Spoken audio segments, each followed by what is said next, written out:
Welcome back, Carmel Seniors. Today I have Josh Roddy on the video podcast episode with me, and today we will be discussing Chapter 2 of the Before You Go podcast, which is titled Do's Over Don'ts.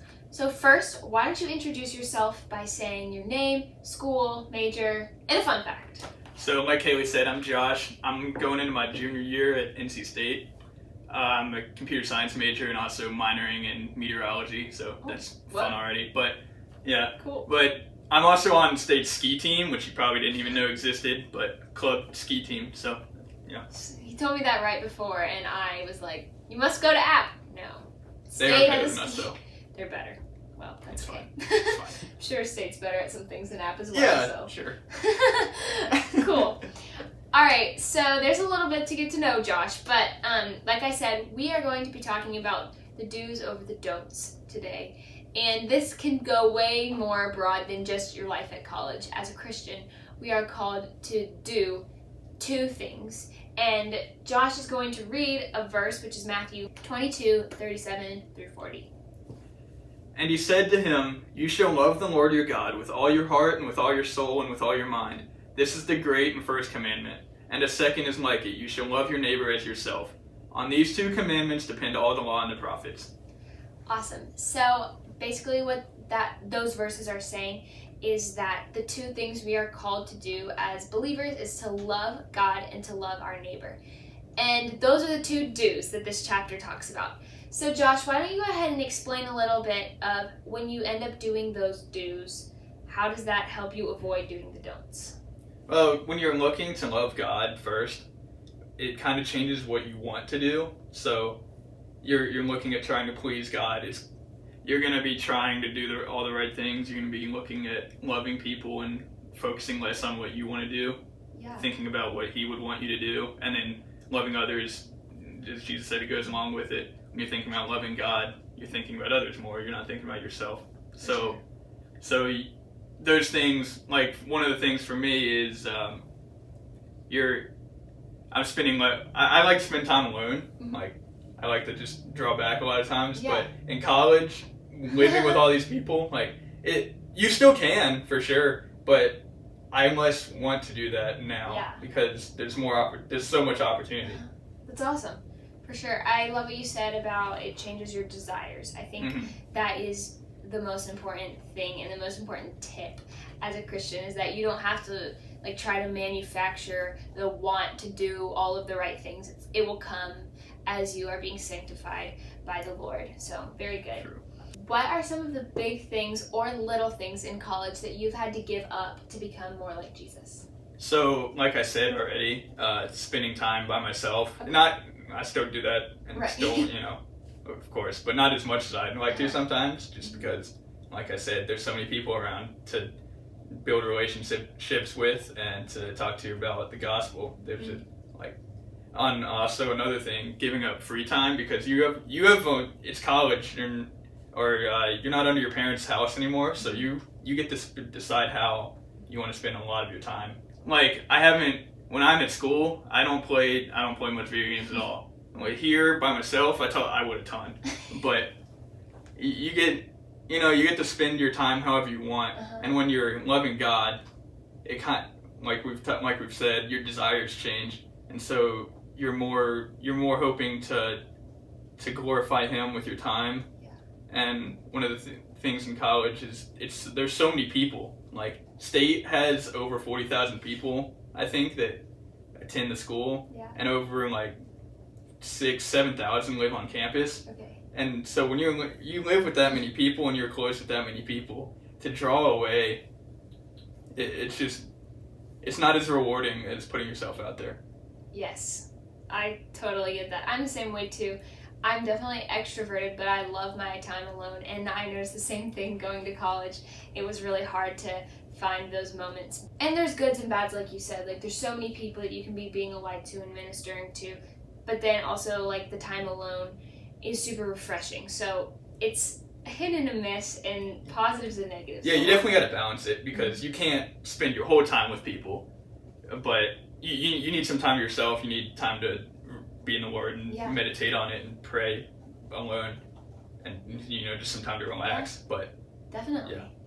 What would you say is the healthy balance of saying no and saying yes? So for instance, do you say no to go to a certain party because you know there will be things there that you won't want to participate in?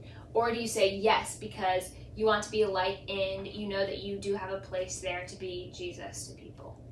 I think you have to know yourself, because it's different for everybody. Mm-hmm. Like for me, I don't have a problem going to a party because that's not one of my temptations to do things. Yeah. So, but you also have to think about your priorities, because why are you going? Yeah. If you're going to, if you're going to have fun and get drunk, like that's Don't go. Exactly. Right. And if that's a temptation for you, maybe you need to not.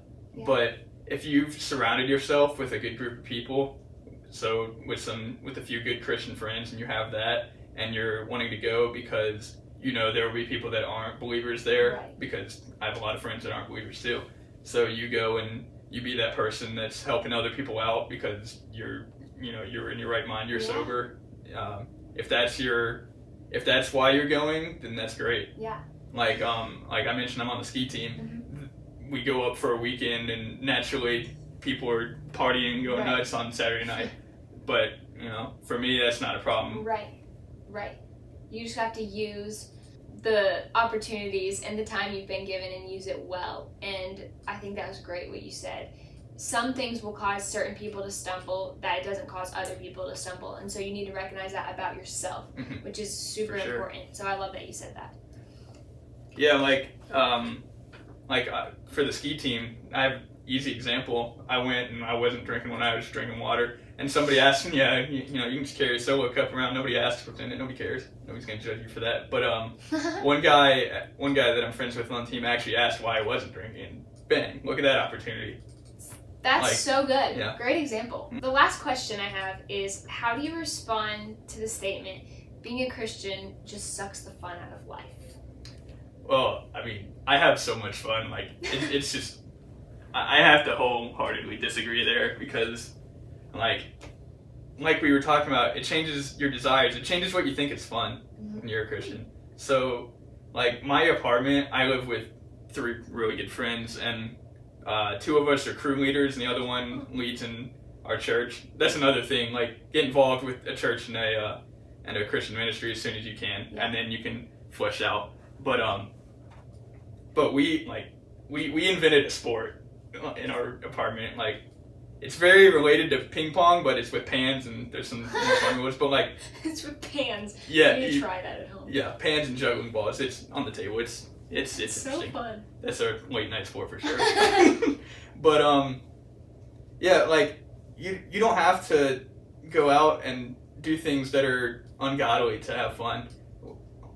There's a lot of things to do in college. Like, I'm on the ski team, and like I said, I also ref basketball and play. There's a lot of things to do. The first Thursday night of every month, and this isn't like, it's not an official thing that crew does as their ministry, but like, a lot of us in it go to this shag night at this place downtown. Oh, that's so fun. Yeah, we just all go have fun. There's no pressure to do anything. It's a great time. That's awesome. I love that. The way you answered that question just made it sound like the most not smart question, because it is so true.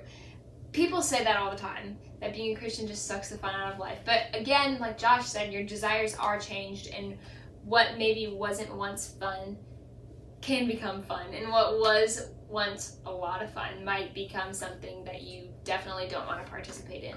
So I really like that. You have any last words for the seniors? Just think about what you really want to do, because in college, and even if you don't go to college, you get to decide. You move out of your parents' house, you have to figure out what you want to do.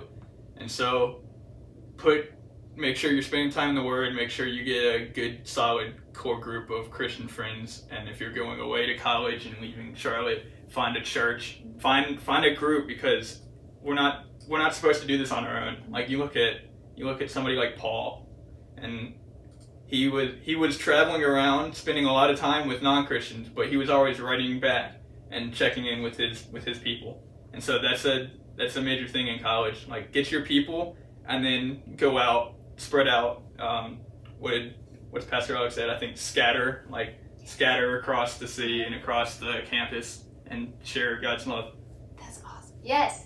Get your people spread out and do the do's, the 2 do's. Amen. Love God and love your neighbor. So that was really great, and I really appreciate you coming today and sharing your wisdom with the seniors. I hope you guys all have a great week, and we will see you next week. I will be on with a different guest.